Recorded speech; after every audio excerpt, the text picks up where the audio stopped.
तो भाइयों हामजा चिमाएव डिलॉन डेनिस की रेसलिंग मैच के बाद एक वापस एक बहुत बड़ी ब्रॉल यहाँ पर ब्रेकआउट हो चुकी है। रेसलिंग मैच से पहले मैंने आप सबको बोला था कि हामजा चिमाएव को कंट्रोल कर पाना बहुत ज्यादा मुश्किल होगा और वो रेसलिंग मैच के बाद यहाँ पे डिलॉन डेनिस को अटैक भी कर सकता है।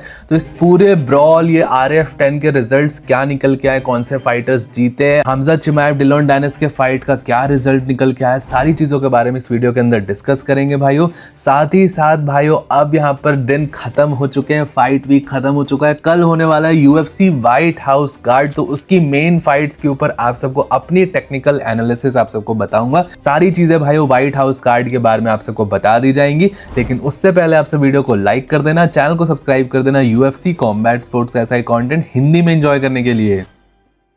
तो भाइयों आज 14 जून को यहाँ पर RF10 रेसलिंग इवेंट था, जिसमें हामजा चिमाएव, डिलॉन डेनिस और अरमान सारूकियन, टोनी फर्ग्यूसन के बीच में रेसलिंग मैचेस थी। और भाइयों जैसा मैंने एक्सपेक्टेड आप सबको बताया था कि इस मैच में एक ब्रॉल ब्रेकआउट हो सकती है। एक तो हामजा चिमाएव यहाँ पे रेसलिंग मैच कर रहा है और ऊपर से डिलॉन डेनिस जो कि प्रोफेशनल लेवल इंस्टिगेटर है, तो यहाँ पर ऑब्वियसली सिमिलर चीजें हुई। हामजा चिमाएव ने डिलॉन डेनिस का पिनफॉल करा दिया, इसका मतलब दोनों शोल्डर्स उसके मैट पे टच करा दिए, जिसके कारण हामजा चिमाएव इस मैच को 43 सेकंड्स के अंदर ही जीत गया। लेकिन भाइयों इस मैच के खत्म होने के बाद इन दोनों के बीच में एक बहुत बड़ी ब्रॉल ब्रेकआउट हुई। अब हुआ ये कि हामजा चिमाएव भी खुद श्योर नहीं था कि वो मैच जीत गया, एक्सेट्रा एक्सेट्रा। रेफरी से डिस्कशन चल रही थी और उसके बाद जैसे ही हामजा को पता चला कि वो मैच जीत गया, उसने डिलॉन डेनिस को हल्का सा शव करा और डिलॉन डेनिस ने हामजा चिमाएव को लेग से अटैक करा। उसके बाद हामजा चिमाएव ने फिर अपने यहाँ पर लेग किक स्टार्ट कर दी और उसके बाद हामजा चिमाएव के अटैक करते ही दोनों कॉर्नर की तरफ से काफी सारे लोग मैट पे आ गए। यहाँ पर ऑलमोस्ट 50-60 लोग मैट पे आके एक दूसरे से ब्रॉल कर रहे थे। हामजा की टीम ने यहाँ पर डिलॉन को अटैक करने की बहुत ज्यादा कोशिश करी। अब भाई मुझे तो ऐसा लगता है डिलॉन डेनिस जितनी MMA फाइट, जितनी जियोजित्सु की फाइट्स में नहीं इन्वॉल्व हुआ होगा, उससे ज्यादा वो ब्रॉल्स के अंदर इन्वॉल्व हो चुका है। आज की भी ब्रॉल में वो इन्वॉल्व था। अब मुझे ऐसा पर्सनली लगता है कि ये चीज होने वाली थी। हामजा चिमाएव डिलॉन डेनिस से कहीं ना कहीं एक्सपेक्टेड था। एक तो रेसलिंग मैच होता है, इसमें पूरी कोई ऑक्टागन फेंसिंग वगैरह नहीं है, तो रुकना मुश्किल होता है। दोनों कॉर्नर्स 1 सेकंड के अंदर मैट के ऊपर आ जाते हैं, तो ब्रॉल ब्रेकआउट होना बहुत ज्यादा चांसेस थी। और ऊपर से डिलॉन डेनिस ने जितनी ट्रैश टॉक करी है हामजा चिमाएव, हबीब, चेचन, दागिस्तान को लेके, कहीं ना कहीं डिजर्व था। ऑब्वियसली कोई बहुत ज्यादा बड़ी ब्रॉल नहीं हुई जिसमें डिलॉन डेनिस को पीटा गया हो। डिलॉन डेनिस को इससे ज्यादा बुरी मार तब पड़ी थी जब उसकी इस्लाम माचेव, चांको वगैरह से ब्रॉल हुई थी UFC के इवेंट में, उसमें उसको बहुत ज्यादा मार पड़ी थी। बट आज वाले में तो वो फिर भी बच गया। और मेरा तो भाइयों अब यही मानना है कि प्लीज डिलॉन डेनिस को किसी भी मेजर प्रोमोटर को इतने बड़े इवेंट्स में नहीं डालना चाहिए। उस बंदे पे नहीं है उतनी स्किल्स। आज भी देखा भाई वो हामजा चिमाएव के सामने बिल्कुल भी नहीं टिक पाया और पिनफॉल से अपना यहाँ पर मैच हार गया और उसको पता भी नहीं था कि वो मैच हार चुका है। तो इस तरीके से तो उसकी स्किल्स है, जस्ट कि वो ट्रैश टॉकिंग करता है और उससे उसने हाइप जनरेट कर ली, इसलिए उसको इतने बड़े बड़े हाई प्रोफाइल मैचेस मिल जाते हैं। आई जस्ट होप कि इसके बाद उसको कोई भी हाई प्रोफाइल मैच ना मिले जब तक वो अपने आप को किसी भी फाइटर या किसी भी प्लेयर के अगेंस्ट प्रूव ना कर दे। और भाइयों डिलॉन डेनिस ने कहीं ना कहीं ऐसा मुझे लगता है एक एम बना लिया है कि वो लिटरली हर जगह जाके मार खा के आएगा। यूट्यूब बॉक्सिंग में गया, उसने लोगन पॉल KSI ने इसको मारा, वहां से पिट के आया। एंथनी टेलर ने इसको मार दिया। फिर अभी चांको वाली जो ब्रॉल हुई थी, पाकिस्तानी फाइटर्स ने इसको जंप कर दिया था। फिर अब यहाँ पे ब्रॉल पे आज मार खाई है इसने। तो भाई मतलब इसका समझ ही नहीं आता कि ये लिटरली जैसे थैनोस ने इन्फिनिटी स्टोन्स कलेक्ट किए थे, डिलॉन डेनिस ने हर इवेंट में, हर स्पोर्ट में जाके ब्रॉल करने का, इन्फिनिटी स्टोन कलेक्ट करने का यहाँ पे जिम्मा उठाया है। बाकी भाइयों इसी इवेंट के अंदर अरमान सारूकियन, टोनी फर्ग्यूसन का रेसलिंग मैच था और अरमान सारूकियन ने टोनी फर्ग्यूसन को यहाँ पे टेक्निकल सुपीरियोरिटी से हरा दिया है। और तो और भाइयों इसी इवेंट के अंदर एरन पीको ने लैंस पाल्मर को यहाँ पर हरा दिया है। तो भाइयों इस तरीके से RF10 के रिजल्ट्स निकल के आए। आपका क्या सोचना है इस पूरी ब्रॉल के बारे में? RF एज अ ऑर्गेनाइजेशन जो ये करवा रही है, और कहीं ना कहीं RF का जो ओनर है वो जब भी ऐसी ब्रॉल्स देखता है, मुझे तो लगता है वो चाहता है, वो तो हर इवेंट से पहले चाहता है कि काश कुछ ब्रॉल हो जाए, अरमान सारूकियन कुछ ब्रॉल कर दे। क्योंकि ये ब्रॉल होती है, ये यहाँ पर इंटरेक्शंस होते हैं, अल्टरकेशंस होते हैं, तो इसके कारण कंट्रोवर्सी क्रिएट होती है और कंट्रोवर्सी क्रिएट्स कैश। उसकी आंखों में ऐसे डॉलर आ जाते होंगे, RF के जो ओनर है उसके आंखों में ऐसे डॉलर प्रिंट होने लग जाते हैं जब भी वो देखता होगा ऐसी कोई ब्रॉल। आज हामजात ने ब्रॉल कर दिया, अब तो भैया आगे के 1-2 महीने का तो सेट कर दिया है उसका। तो भाइयों जो भी आपका ओपिनियन होगा आपसे मुझे नीचे कमेंट सेक्शन में जरूर बताइएगा। अब बात करते हैं भाइयों UFC के व्हाइट हाउस कार्ड के बारे में। फाइनली भाइयों जिसकी बातें 1 साल से चल रही है फाइनली अब यहाँ पर सिर्फ एक दिन बचा हुआ है, 1 स्लीप लेफ्ट भाइयों, जब मैं ये वीडियो रिकॉर्ड कर रहा हूँ। और यूएफसी के व्हाइट हाउस कार्ड यहाँ पे प्रीमियर होगा। सबसे पहले फिर से डेट एंड टाइमिंग क्लियर कर देता हूँ, 15 जून को भाइयों सुबह 5:30 बजे से आप सब ये इवेंट देखना स्टार्ट कर देना। उस टाइम पे ये इवेंट स्टार्ट होगी। और भाइयों क्योंकि ये इवेंट मंडे को होने वाला है, आप में से बहुत सारे भाई मेरे यहाँ पर काम करने निकल जाएंगे, वर्क पे होंगे, तो वो देख नहीं पाएंगे।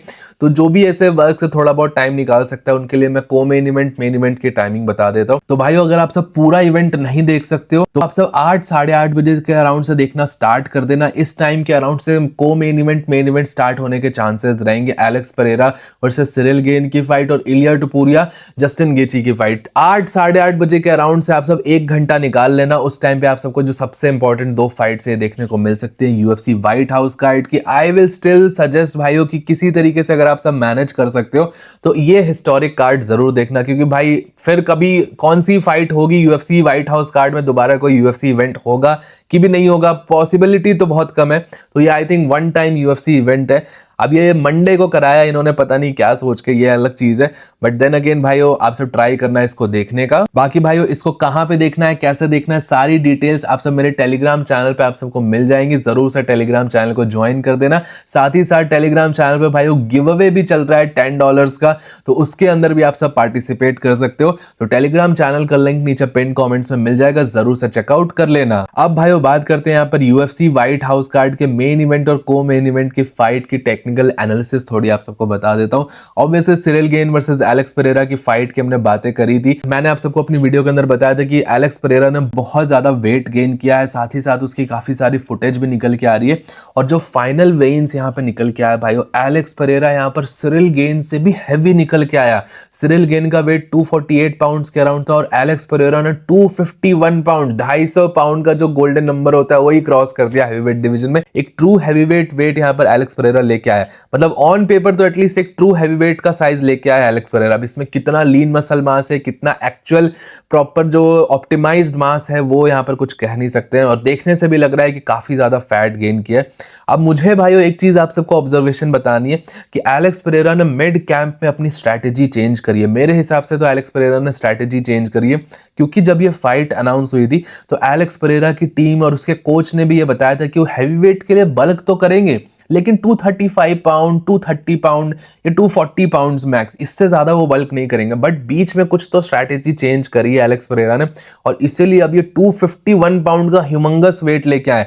जॉन जोन्स ने भी जब लाइट हैवीवेट से हैवीवेट में ट्रांजिशन करा था तब भी उसने 247 पाउंड तक का वेट रखा था, बट एलेक्स परेरा ने उसको भी फेल कर दिया है। और कंसिडरिंग कि जॉन जोन्स तो कभी मिडिल वेट में कंपीट भी नहीं करता था, एलेक्स परेरा तो मिडिल वेट में भी कंपीट करके आया, तो ये काफी बॉन्कर्स वेट गेन करा है यहाँ पर। तो भाइयों मुझे पर्सनली ऐसा लगता है कि ये वेट गेन, जो इतना एक्सेसिव वेट गेन करा है एलेक्स परेरा, 235 पाउंड्स के अराउंड ही रहता तो उस पर ज्यादा एडवांटेजेस होते, कंसिडरिंग कि उसका अपोनेंट सिरिल गेन कोई बहुत ज्यादा ऑफेंसिव रेसलिंग करने नहीं वाला था, तो उसको ये एडिशनल वेट का क्या एडवांटेज मिलने वाला है, क्योंकि रेसलिंग एक्सचेंजेस में ही आपको वेट का एडवांटेज मिलता है। तो ये एडिशनल एक्सचेंजेस यहाँ पर एलेक्स परेरा को क्या हेल्प करेंगे मुझे समझ नहीं आता। वेट गेन करने में बहुत सारे लोग बोलेंगे कि पावर बहुत ज्यादा मिलेगी।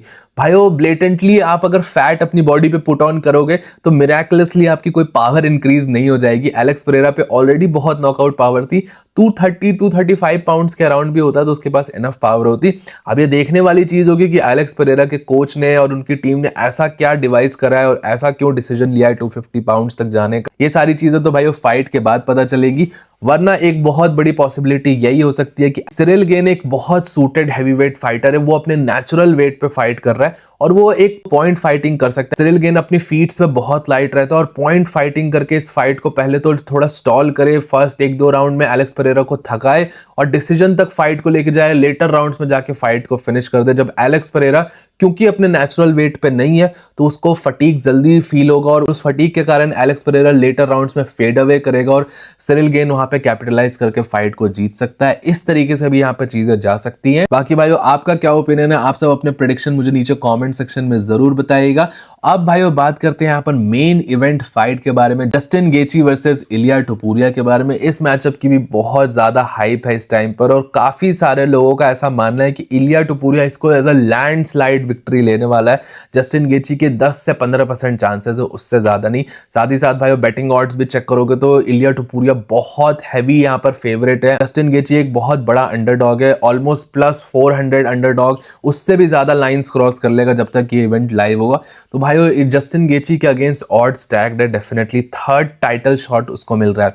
अब यहाँ पर एक और चीज है कि सामने जो अपोनेंट है वो बहुत यंग अपोनेंट है। यूएफसी के अंदर एक स्टैटिस्टिक ऐसी बोली जाती है भाइयों की जो लाइटर वेट डिविजन्स है, फ्लाई वेट से लेके वेल्टर वेट तक, इसके अंदर 35 के बाद आपको चैंपियनशिप जीतना बहुत ज्यादा मुश्किल होता है।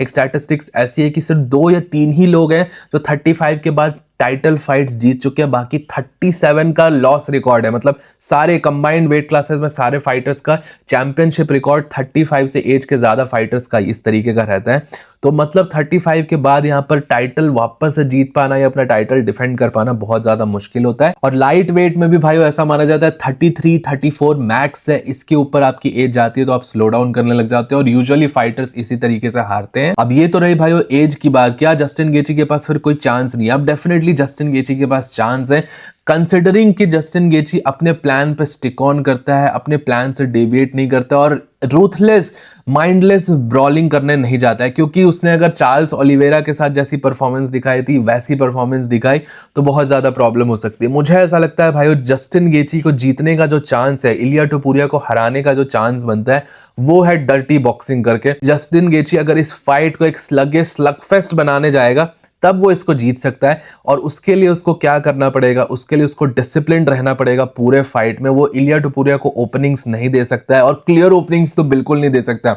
हाँ, ट्रेड करते हुए डेफिनेटली उसने कुछ शॉट्स पड़ गए वो अलग चीज है, लेकिन क्लियर ओपनिंग्स नहीं दे सकता है। और इलिया टोपुरिया की भी वीकनेस है भाई, जितना लोग ऐसे मान रहे हैं कि Ilia Topuria invincible etcetera perfect fighting style ये वो, ऐसा नहीं है। इलिया टोपुरिया की भी काफी सारी वीकनेसेस है और इलिया टोपुरिया की जो सबसे बड़ी वीकनेस है जिसको जस्टिन गेची कैपिटलाइज कर सकता है और वो है इलिया टोपुरिया की ओवर कमिटमेंट।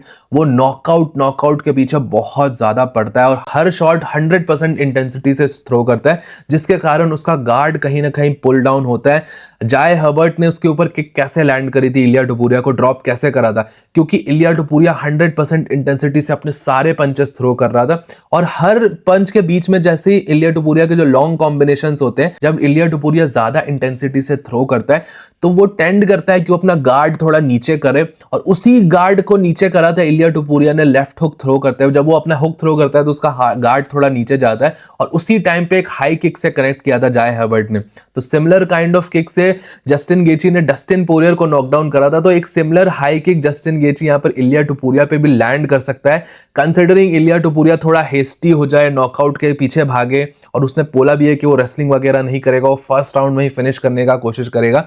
तो ये सारी गलतियां इलिया टोपुरिया ओवर कॉन्फिडेंट होकर कर सकता है और इसका फायदा यहाँ पे जस्टिन गेची हेड किक वगैरह लैंड करते या कोई काउंटर ओवरहैंड लैंड कर दे इलिया टोपुरिया के कॉम्बिनेशंस के बीच में, उसकी रिदम को डिसरप्ट कर दे, तो इस तरीके से जस्टिन गेची भी इस फाइट को जीत सकता है। बाकी भाइयों, with all that being said, Ilia Topuria bye round 1 knockout तो इस तरीके से चीजें चल सकती है। बाकी आप सबका क्या सोचना है इस फाइट के बारे में, आप सब मुझे नीचे कमेंट सेक्शन में जरूर बताइएगा। बाकी भाइयों, जब ये यूएफसी इवेंट लाइव हो रहा होगा तो मैं भी एक वॉच अलोंग स्ट्रीम करने वाला हूं इस इवेंट की, और इस इवेंट की वॉच अलोंग स्ट्रीम काफी ज्यादा स्पेशल होने वाली है भाइयों, क्योंकि इस वॉच अलोंग स्ट्रीम के अंदर भाइयों इंडियन बॉक्सर नीरज गोयत और मैक्सटन साथ रहने वाले, मेरे साथ हम तीनों मिलके यहाँ पर लाइव स्ट्रीम करने वाले हैं। आपको मेरे चैनल पे ये लाइव स्ट्रीम देखने को मिलेगी, तो बहुत ज्यादा मजा आएगा नीरज गोयत के साथ। काफी इंटरेस्टिंग क्वेश्चंस मैं पूछूंगा, ये जो पूरा इवेंट चल रहा है इसके बारे में भी उनके ओपिनियंस लेंगे, बॉक्सिंग के बारे में भी काफी सारी चीजें डिस्कस करेंगे। तो जरूर से कल इस लाइव स्ट्रीम को ज्वाइन कर लेना। 15 जून सुबह 5:30 बजे से हम लाइव स्टार्ट कर देंगे इसी चैनल के ऊपर वॉच अलोंग की,